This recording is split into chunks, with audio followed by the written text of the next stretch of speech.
ఏం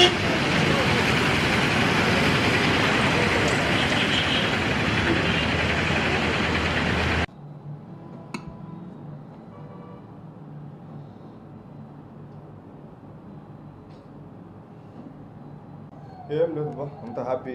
ఇంకా సైలెన్సర్ది సాయంకాలం పెట్టేస్తాము. ఏమి టైమింగ్ వచ్చి 5 o'clock. ఇంకా మా డిఎస్పీ గారు వచ్చే లోపల అది బెస్ట్ కదా. 7 roads అవునా?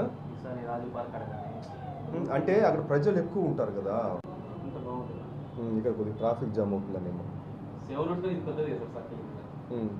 అడుగుతా మా సార్ని అడుగుతా.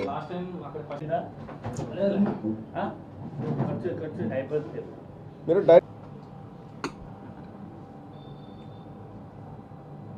ఓకే. జిల్లా ఎస్పీ ఆదేశాల మేరకు న్యూ ఇయర్ సందర్భంగా మనకి డ్రంక్ అండ్ డ్రైవ్ మీద కానీ, ర్యాష్ అండ్ నెగ్లిజెంట్ డ్రైవింగ్ మీద కానీ, హై స్పీడ్ ఎవరైతే వెళ్తున్నారో వాళ్ళపైన కానీ, సైలెన్సర్ ఎక్కువ శబ్దం ఎవరైతే చేస్తారో వాళ్ళపైన కానీ వాళ్ళ మీద కేసు నమోదు చేయడం జరుగుతుంది. అదేవిధంగా కేసు నమోదు చేసిన తర్వాత వీళ్ళకి కోర్టులో 10,500 రూపీస్ ఫైన్ జరుగుతుంది. అదేవిధంగా 14 days వచ్చేసి జైలు శిక్ష కూడా విధిస్తారు.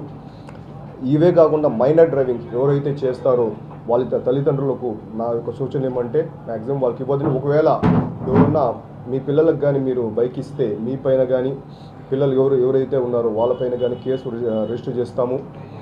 అదేవిధంగా డ్రైవింగ్ లైసెన్స్ కూడా రద్దుకు ఆర్టీఓ గారికి సిఫార్సు చేయడం జరుగుతుంది. ఆ రోజంతా ఇంకా సాయంకాలం నుంచి 6 నుంచి 12 డే దాకా చేస్తాం. ఆ రోజు నైట్ మొత్తం చేస్తాం.